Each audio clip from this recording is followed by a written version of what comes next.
भैया बहनों फुभाफीफ, आपने हिंदी पाठ 13 को पढ़ा, उसके अभ्यास प्रश्नों को भी पढ़ा। आज हम पढ़ेंगे पाठ 14 जिसका नाम है ठलुआ क्लब। इसको बाबू गुलाब राय ने लिखा है और यह एक रेखा चित्र विधा की रचना है। हिंदी में जैसे कहानी होता है, निबंध होता है, संस्मरण होता है, वैसे ही रेखा चित्र भी होता है जो लेखक अपनी स्मृतियों के आधार पर लिखता है। तो उसी में ये ठलुआ क्लब बाबू गुलाब राय ने लिखा है। हम सर्वप्रथम बाबू गुलाब राय के बारे में जान लें। बाबू गुलाब राय का जन्म इटावा उत्तर प्रदेश में हुआ था।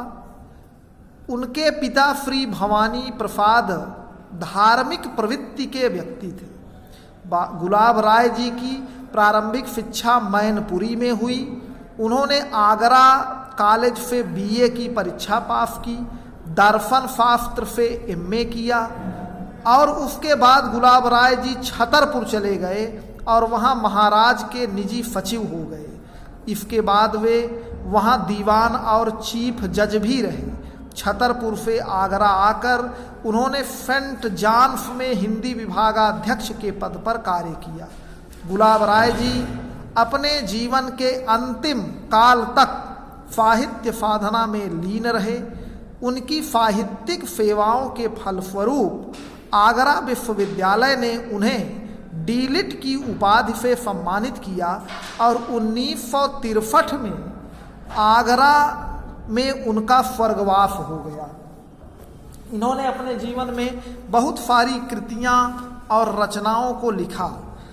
आपकी प्रमुख कृतियाँ थी आलोचनात्मक रचनाएं, नवरस, हिंदी साहित्य का सुबोध इतिहास, हिंदी नाट्य विमर्श, आलोचना कुसुमांजलि, काव्य के रूप, सिद्धांत और अध्ययन आदि। दर्शन संबंधी कुछ लिखा इन्होंने, कर्तव्य शास्त्र, तर्क शास्त्र, बौद्ध धर्म, पाश्चात्य दर्शनों का इतिहास, भारतीय संस्कृति की रूपरेखा, निबंध संग्रह, प्रकार प्रभाकर, जीवन पशु, ठलुआ क्लब, मेरी असफलताएं, मेरे मानसिक उत्पाद आदि। बाल साहित्य उपादान, मानसिक उपादान, बाल साहित्य में विज्ञान वार्ता, बाल प्रबोध आदि की रचना की।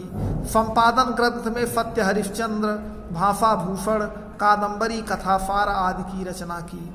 इसके अतिरिक्त गुलाब राय जी बहुत कुछ स्फुट रचनाएं और पत्र पत्रिकाएं प्रकाशित हुई।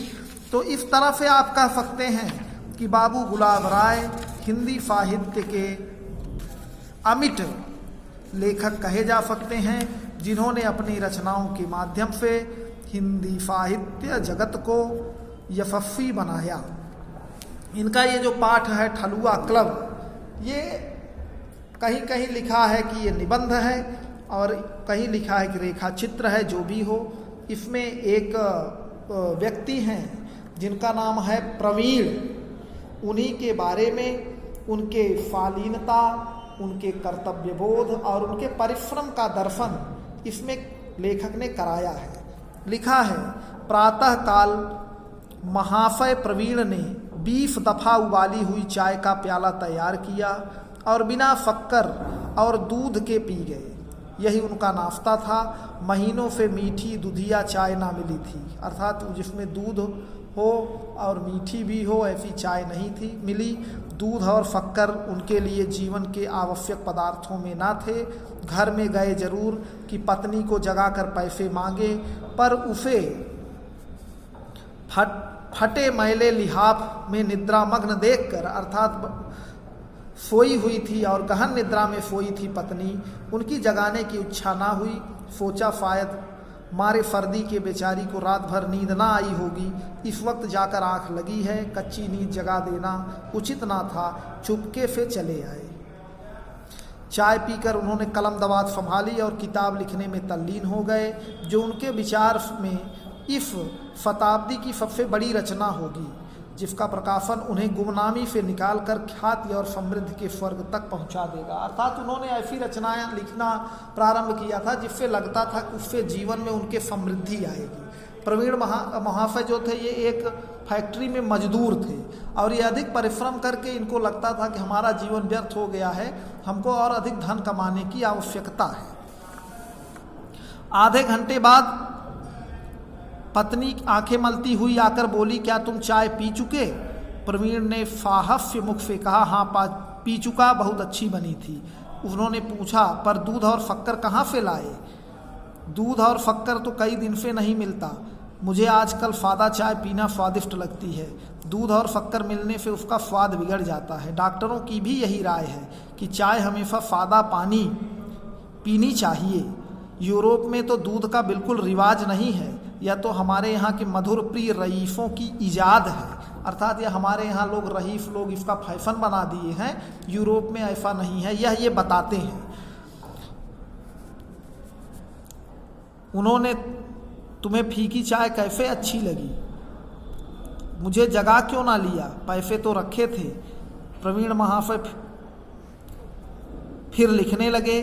जवानी में उन्हें यह रोग लग गया था लिखने का, और आज 20 साल से वह उसे पाले हुए थे।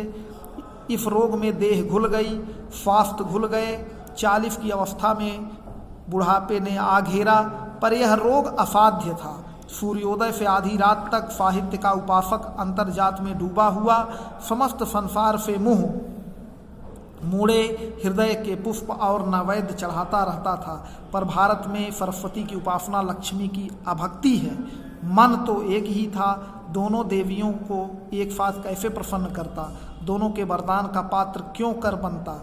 और लक्ष्मी की यह अकृपा केवल धनाभाव के रूप में ना प्रकट होती थी। उनकी सबसे निर्दयी क्रीड़ा यह थी कि पत्रों के संपादक और पुस्तकों के प्रकाशक उदारता पूर्वक सहायता का दान भी ना देते थे। कदाचित सारी दुनिया ने उनके विरुद्ध कोई षड्यंत्र रच डाला था। यहाँ तक कि इस निरंतर अभाव ने उनके आत्मविश्वास को जैसे कुचल दिया था।